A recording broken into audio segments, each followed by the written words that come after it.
La vacunación in novo es un procedimiento utilizado en la industria avícola para inocular vacunas dentro de huevos embrionados en sus etapas finales de desarrollo alrededor del día 18. Este proceso se lleva a cabo en la planta de incubación durante la transferencia de los huevos de las incubadoras a las nacedoras. Actualmente, la vacunación in novo está en auge en todo el mundo, con países como España, Estados Unidos, Argentina y Brasil liderando su adopción.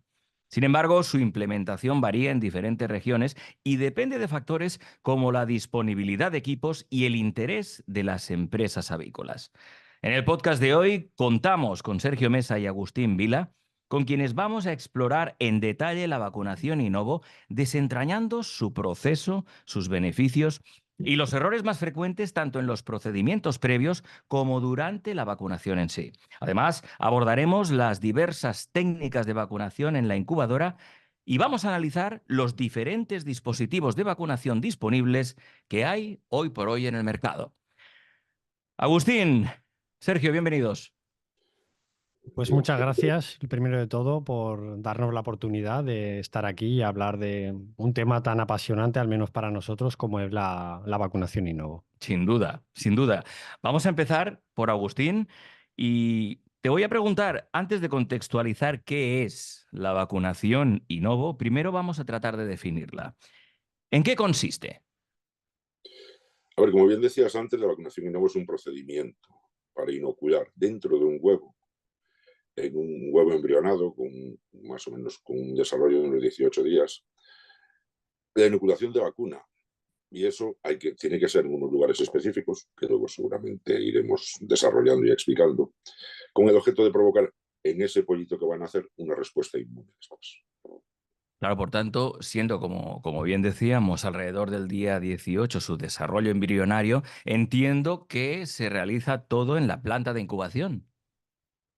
Sí, efectivamente, se realiza en la planta de incubación y se toma provecho del momento de la transferencia, que es el paso de los huevos de las incubadoras a las nacedoras.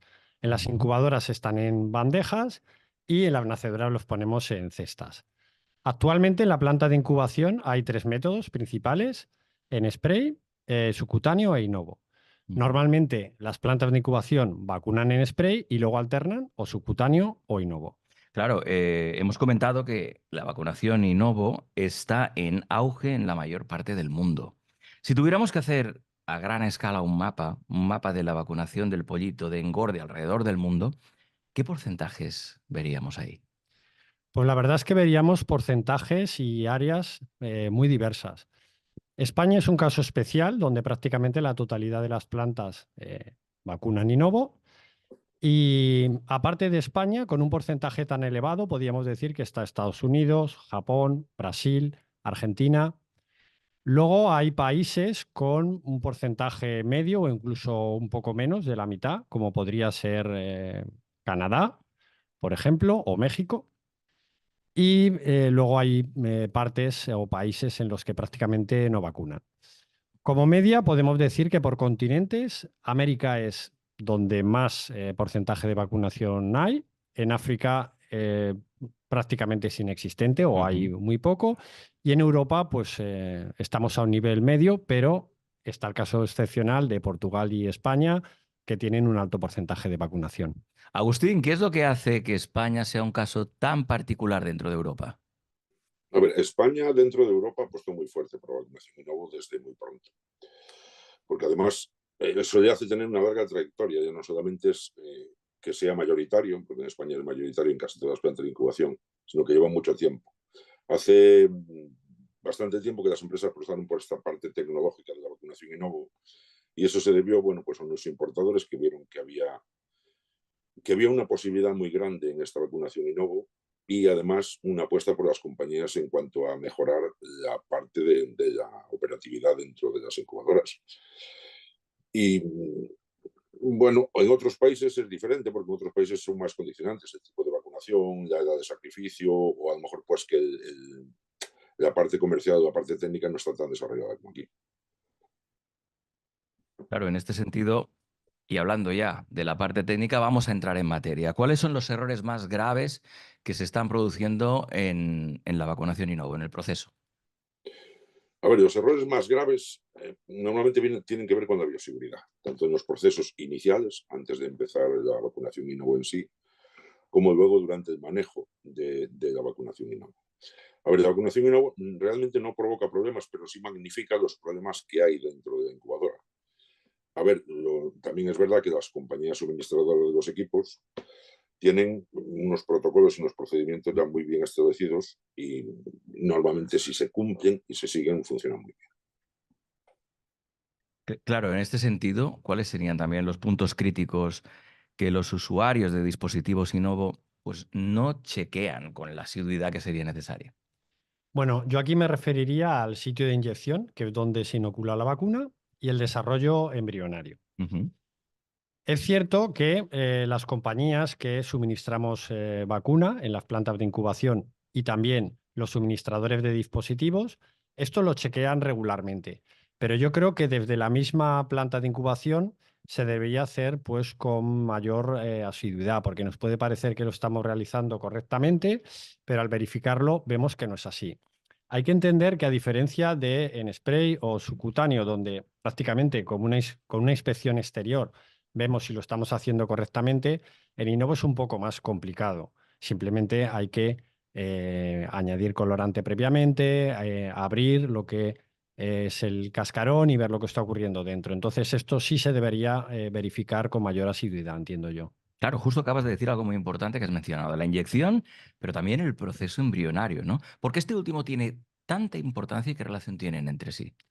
Bueno, en el momento de la transferencia, en el momento que vacunamos Sinovo, el embrión está con un desarrollo embrionario determinado y tiene unas capas, como pueden ser la aniótica o alantoidea. Estas capas, conforme el desarrollo embrionario aumenta, van descendiendo. Entonces, supongamos que vacunamos con un desarrollo embrionario menor de 18 días. Las probabilidades de que vacunemos en líquido alantoideo aumentan y, por tanto, la de malgastar la vacuna. Además, hay muchas plantas de incubación que reportan un descenso de nacimiento si la transferencia y la vacunación es realizada con un desarrollo embrionario tan temprano. Ahora vamos al caso opuesto, podemos decir. Si vacunamos con un desarrollo embrionario de 18 días y aproximadamente 16 horas o superior, es lo que estimamos en nuestros estudios, las posibilidades de vacunar en el líquido amniótico descienden drásticamente. Ujú. Por esto es por lo que es tan importante al final ver si el desarrollo embrionario es el correcto y estamos dentro de la ventana. Aparte de esto, el desarrollo embrionario yo lo veo también como un indicador intermedio del proceso dentro de la Ujú. incubación, igual que puede ser la pérdida de agua. Me he encontrado con clientes que no vacunaban Innovo y, sin embargo, chequeaban el desarrollo embrionario para ver si el proceso de incubación hasta ese punto era el correcto.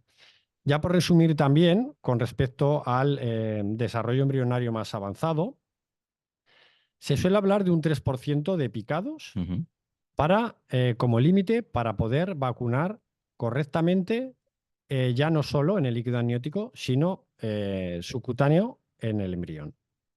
Por tanto, Agustín, no sé si lo habré entendido bien, pero la vacunación Innovo debe realizarse en líquido amniótico. A ver, no necesariamente. Si estás vacunando contra Gumboro o Marek, por ejemplo, se puede vacunar en el embrión, tanto en embrión como en líquido amniótico. Pero, por ejemplo, para la vacunación frente a la coccidia, la inoculación de la vacuna debe ser en amnios, porque necesitamos que ese amnio sea bebido después. Y también para la nutrición en ovo, que ahora mismo no se está realizando, pero bueno, en un futuro puede realizarse. Nosotros realmente recomendamos siempre la administración de la vacuna en amnios porque cubre todo el espectro de todas las vacunas, por un lado, y por el otro también asegura dónde colocas la vacuna.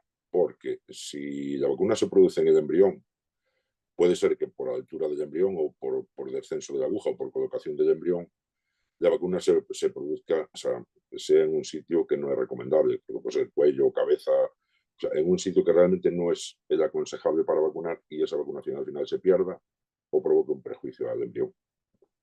Claro, en este sentido, con respecto al dispositivo de vacunación, ¿qué tipos hay en el mercado? A ver, en el mercado básicamente por diseño hay dos tipos. Aguja simple, y aguja doble. A ver, como su nombre indica, el de aguja simple es una sola aguja que perfora la cáscara, va hacia el interior del huevo, hacia donde tiene que depositar la vacuna, y deposita la vacuna. La de aguja doble son dos agujas diferentes, que la primera perforaría la cáscara del huevo sin llegar a las cámaras internas, luego bajaría la aguja por dentro de esa y sería la que aplicaría la vacuna. A mí personalmente me gusta más la de doble aguja, porque la aguja que va a ser la que vacuna no llega nunca a tocar la cáscara ni a... O sea, la zona de la cáscara es una zona que siempre tiene bacterias y cosas, porque la que está expuesta al aire, la zona interna del huevo está protegida por completo. Entonces, puede dar lugar a introducir bacterias o cosas no deseadas de fuera de la cáscara al interior. Y también hay ahora otra tercera generación de máquinas de vacunación Inovo que tienen un sistema que permite, también son de doble aguja, entonces primero se perforaría la cáscara del huevo y después entraría la aguja, que es la que provoca la vacunación, pero en este caso la aguja lleva un dispositivo asociado que le permite conocer la profundidad de penetración, con lo cual asegura siempre que vacuna en ambos. Claro, siendo dispositivos de mayor complejidad que los de spray o los subcutáneos, entiendo que el mantenimiento de estos es de vital importancia. Por supuesto. A ver, hay que tener en cuenta que los dispositivos de vacunación Inovo entran dentro del área biológica. Digamos, tú estás vacunando un embrión que está vivo, entonces son dispositivos que tienen una serie de... son complejos, tienen una serie de materiales que son consumibles y estos tienen que ser mantenidos y reemplazados por el personal de las empresas. Hoy por hoy, las empresas que suministran dispositivos de vacunación Inovo tienen equipos bien formados que en ese sentido tienen todo muy controlado. Por otra parte, hay que tener en cuenta también el training, o sea, el entrenamiento que se da a los operarios que utilizan la máquina, porque los protocolos y la forma de trabajar con las máquinas y con los dispositivos tiene una forma de ser muy específica para evitar los riesgos que conlleva, como hablábamos antes, la vacunación Inovo. Entonces, ambas cosas tienen que estar ligadas y tienen que estar bien, porque yo me atrevería a decir que una máquina de última generación mal mantenida y con unos operarios mal entrenados tiene mucho peor resultado que una máquina de un modelo anterior que esté bien mantenida y tenga unos operarios bien entrenados. Sergio, por último, ¿hay casos en los que recomendaríais la vacunación Inovo? Bueno, la vacunación Inovo se puede recomendar siempre. Lo único que hay que seguir unos estándares de bioseguridad adecuados. Si los seguimos, no hay ningún problema en ello. Un challenge que puede tener específicamente la vacunación Inovo es cuando el nivel de contaminación fúngica dentro de la planta de incubación es elevado. ¿Cómo se puede chequear esto? Bueno, lo que nos gusta es hacer breakout o analizar los restos de nacimiento al final del proceso. Y si vemos que no solamente puntualmente en un lote viejo se presentan hongos, sino que es una cosa extendida, esto sí puede ser un hándicap y hay que reducirlo para poder vacunar Inovo.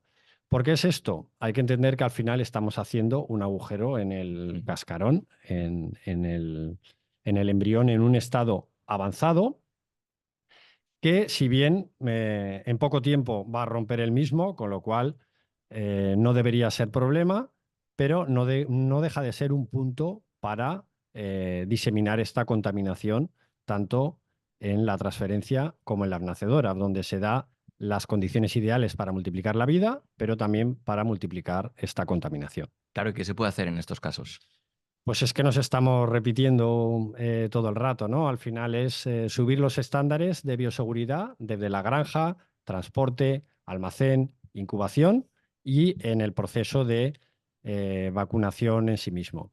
Con respecto a la planta de incubación y los hongos normalmente se producen en la granja, pero en la planta de incubación se puede multiplicar. Limpiar correctamente y desinfectar los conductos de climatización, que esto muchas veces no es fácil, y mantener a raya las humedades son las claves para que no se multipliquen. En conclusión, la vacunación in novo es un proceso crucial en la industria avícola. Sin embargo, su éxito depende en gran medida de la bioseguridad y la correcta ejecución del proceso, ya que los errores, como bien decíamos, pueden magnificar los problemas existentes.